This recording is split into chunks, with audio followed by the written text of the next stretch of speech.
in numbers too big to ignore, and I know too much to go back and pretend, 'cause I've heard it. Hey, and welcome to another episode of Women in Real Estate Success Series. Well, we talk about success. This woman is an absolute dynamo. I think she's won more awards than the Oscars, and it's an absolute privilege to be able to sneak a little bit of her time in today and have her as a special guest, and to be able to share a few words of wisdom over the next 15 minutes or so. So welcome, Nyree Ewings from LJ Hooker. Thank you so much. Thanks for having me today. I really appreciate it. It's an absolute pleasure. And reading your history, your awards, is sort of like really eye-watering. And I know that great things cannot be just achieved by one person, but a team.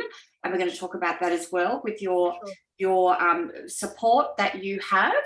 So where will we head off? No, let's give you a little bit of an intro. Sure. And this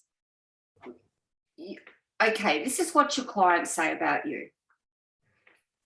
That you're about sincerity, you're about focus, you're about determination. You have stellar marketing. I really like this one. An unfailing consideration for every client. Now, you cannot have the success, sustainability, and we know that awards are just external recognition for the good work that you do within your marketplace. I believe you have sold to over 1,720 families in your stellar career.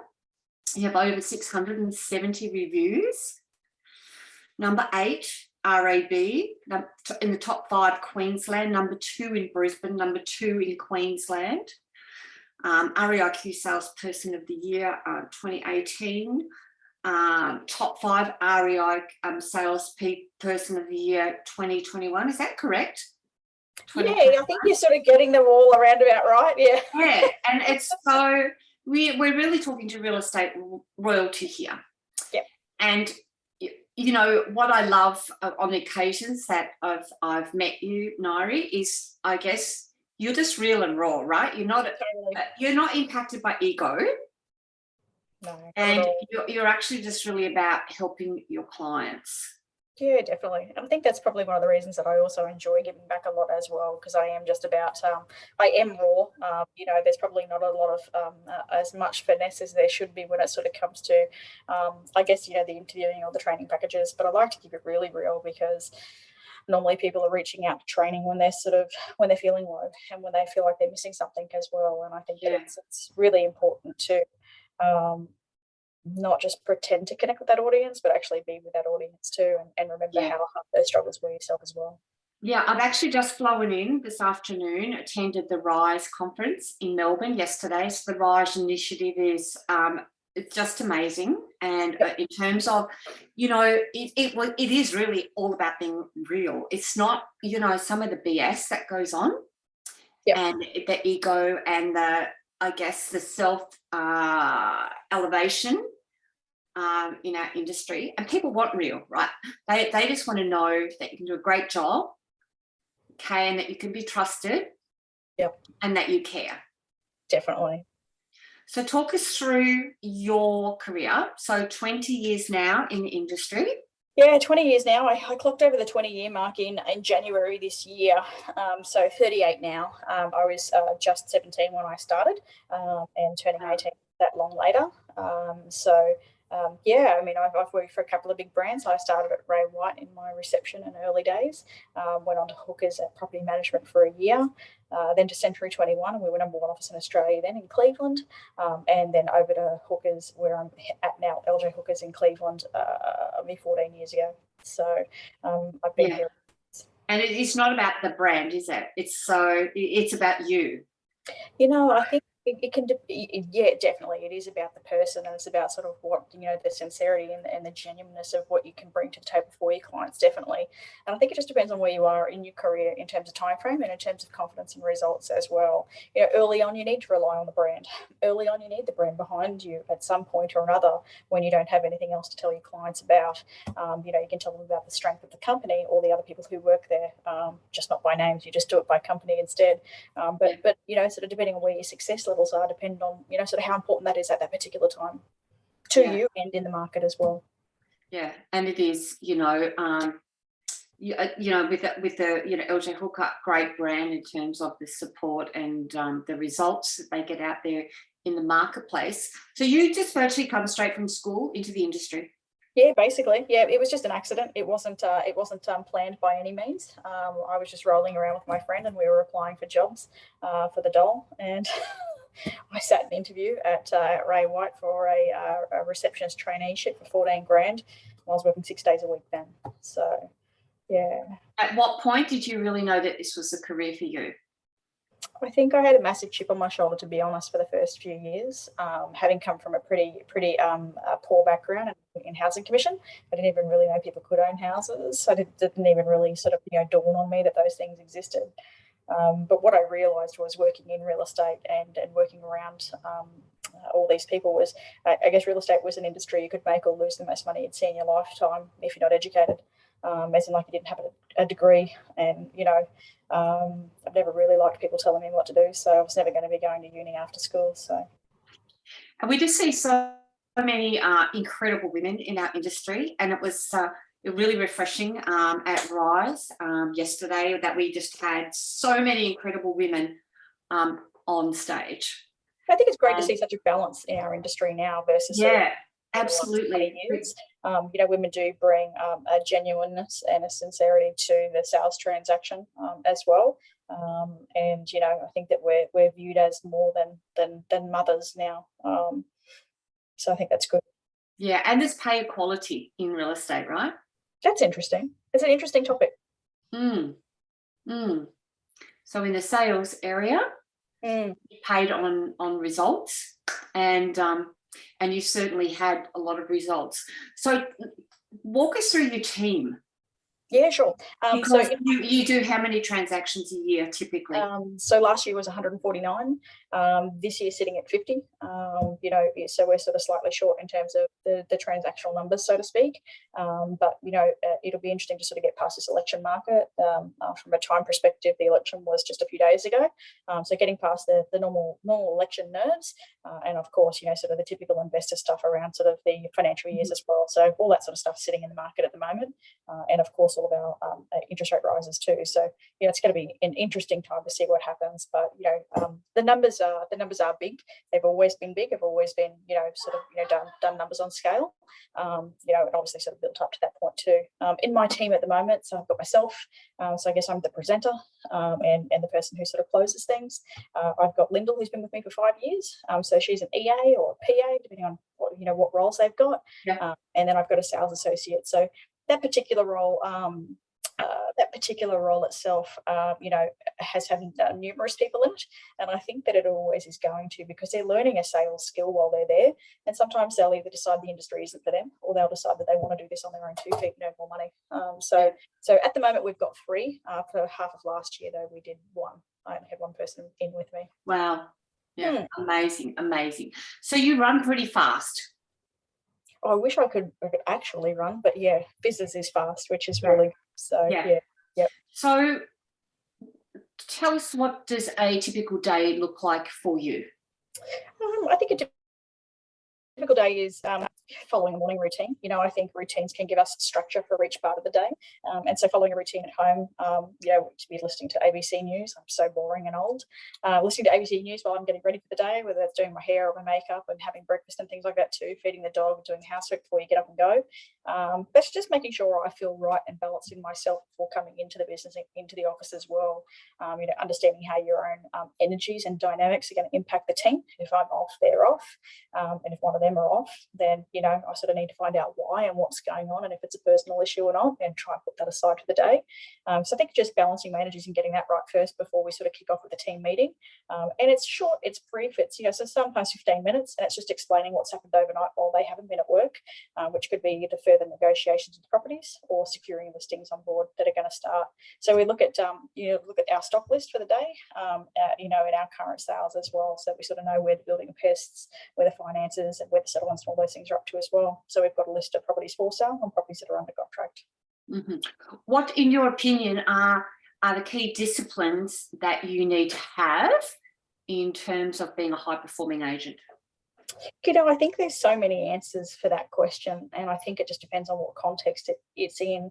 I think, you know, what's super important to me and what I value is knowledge, you know, and that can be whether it's property knowledge about individual sales, and my retention for that information is it's huge. I can sort of, you know, retain quite a lot of that. But I think keeping your finger on the pulse and sort of knowing when the market is changing, and being able to sort of, you know, provide some advice or guidance on that as well, or just, you know, your synopsis on where you're currently sitting. You know, we obviously want to be very realistic about where we're sitting, but we don't want to be sort of naysayers either. What do you think sets you aside from your counterparts within your marketplace?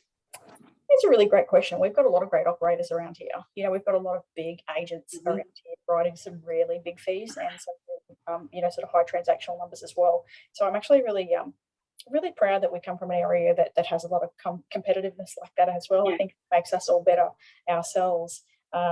There's not a lot of women who do my transactions, and I think that women can bring ultimately a completely different thing to the table for people as well.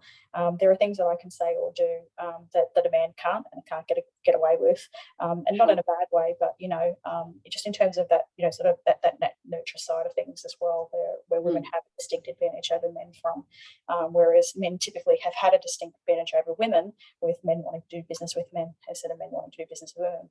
And now that I think that women are massive decision makers where they haven't been before, or in traditional roles they haven't been, whereas women are huge in decision making now.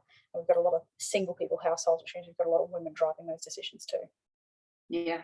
So I guess my difference is that I'm female. Yeah. I think a lot of people say they care, but they can't prove they care. You know, and people say they go above and beyond, but again, I just don't know that the evidence is always there that they do, or that they're inconsistent in that message. Yeah, and sometimes it's just a marketing message, is it? The message is actually. Sometimes it's just marketing. I agree with you, and there's a lot of people who say something that don't follow through with it. You know, it's having your actions and your words meet. You know, I don't put on a voice to take a phone call. It's just me at this pace and at this tone. And don't get me wrong, I'm going to get excited about it too, but I don't have to switch on a customer service voice to try and take something.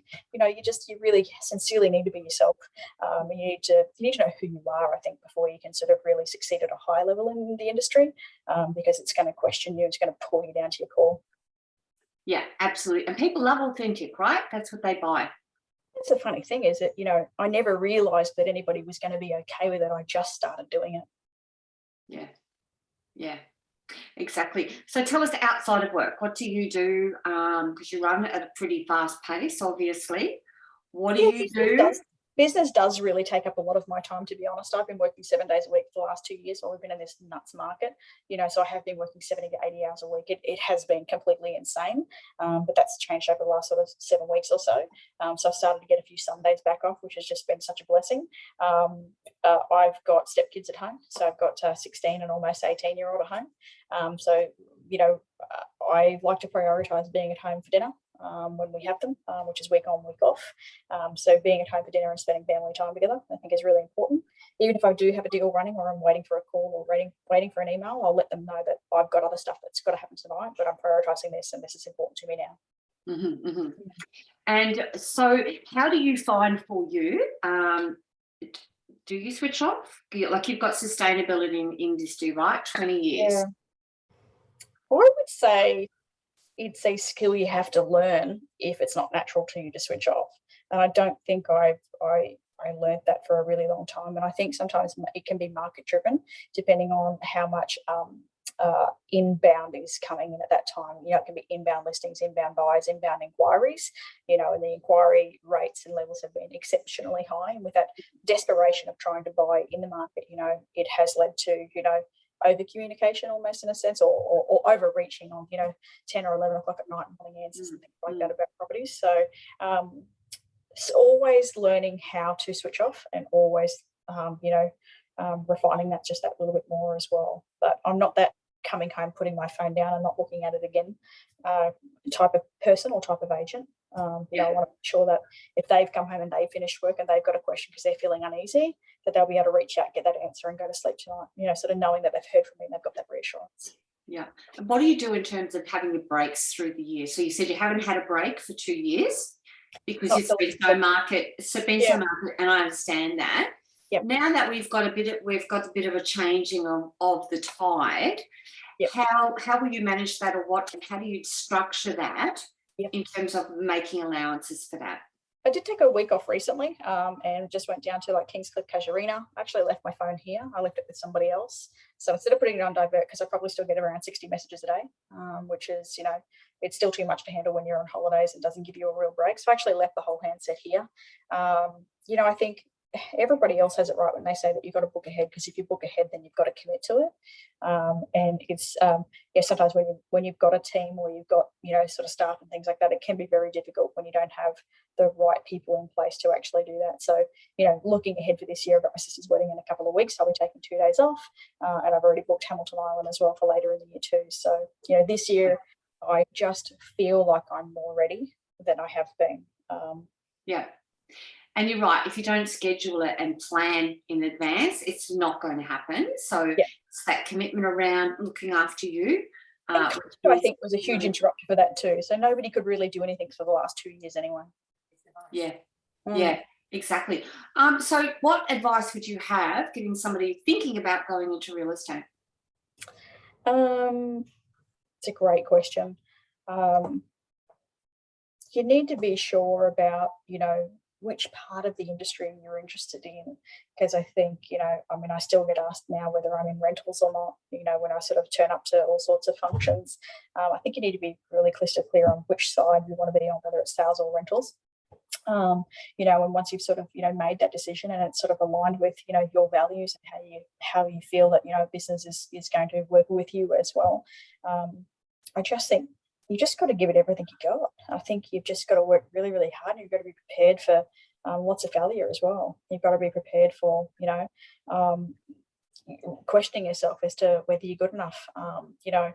And that's one of the things I also always talk with the agents that are in my office and, you know, sort of, you know, I guess sort of guide them a little bit as well. I just sort of say to them, you know, I still have down days. I still have days when I think I'm not good enough for this whole thing. I still have days when I miss listings as well, and I think to myself, I shouldn't be doing it. Or when the market starts to slow, I start to think that I'm a terrible agent. I should go and pack, you know, sort of shelves at Woolworths. Those things still happen to me. It's just your recovery time. You know, I think so. It's learning how to move on from the rejection. And tell us about that. What do you do? Like when you're in the headspace of going like, this is not for me, or I'm just, you know, at a tipping point.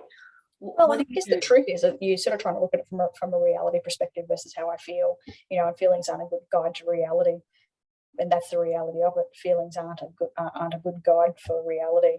Is the reality that I'm terrible at my job, I'm no good, and I should go and pack a shelf? Probably not. Is the reality that I've missed a few opportunities in a row and it's compounding on me? That's true. You know, can I make an adjustment? Can I do something better? Or do I just need to get in front of more people again and make a win to make myself feel better as well? So I think it's your ability to deal with your rejection and move on fast and quickly from that as well. Mm-hmm. What do you consider your biggest achievement, both personally and professionally? I think the biggest achievement personally has to be that I'm still here. And I think that is professionally as well, having seen, you know, a lot of style of markets, you know, being through the roller coaster of emotions of many different markets and of life in general as well. I think it's just being here and still being able to be positive and looking forward to a lot of things as well, and having gratitude for things as well. So Yeah, I mean, I just don't know that it's a particular sale or that it's a particular award. It's not. It's just knowing genuinely when people say thank you to you that they mean it, and that you really did make a difference. It doesn't matter whether they write the review or that they don't. It matters that I know, it matters that they know, and that made a difference to them. Someone new in the industry, what would be your suggestion in terms of getting known in an area, getting established in real estate? I think early on in my career, the way I established myself was by buyer running at that time, and it was a more popular method back then than what it has been recently. So I think probably my advice would have to change depending on the market at that time. So now it would be, you know, again, getting yourself out into as many social circles as you can to promote yourself as well. But when you are in a community group, be genuine about the purpose that you're there for, not just for business. That you've got to be genuinely there for the purpose, because people can see through that straight away. Okay. And I think fundamentally the thing that I would have done different, which would be the piece of advice I provide people, would be databasing.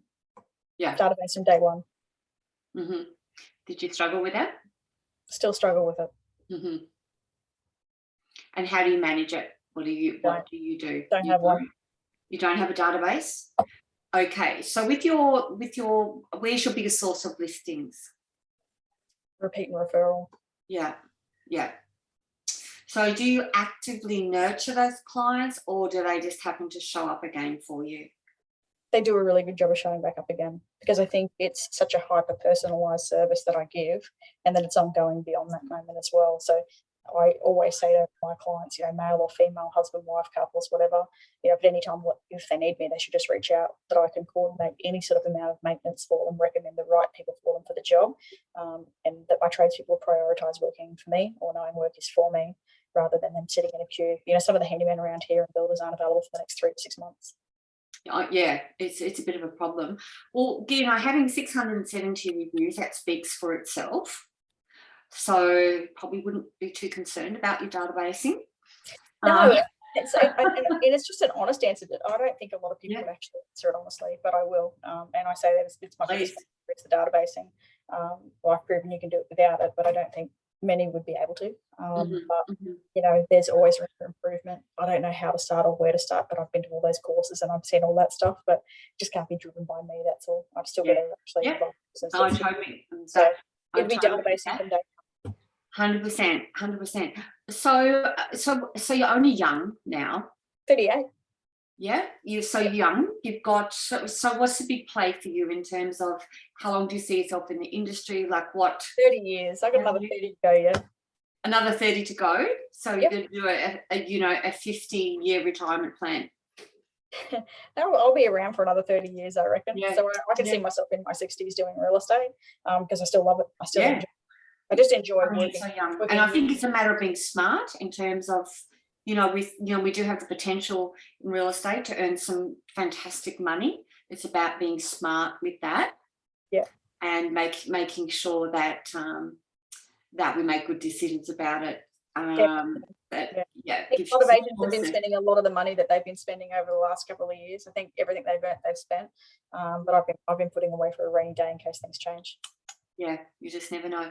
Well, Nyree Ewings, thank you so much for your time. We really appreciate it. I guess if anyone's got any questions, we'd love for them to leave them in the Facebook page or whatever, or to reach out with you. Congratulations on all of your success, but most importantly, thanks for having me today. Thank you for being so real, right? I really love that, and I think it's just really refreshing in our industry that you're just so raw and real. Love that. So less polished, more honest. We love it, and it's great.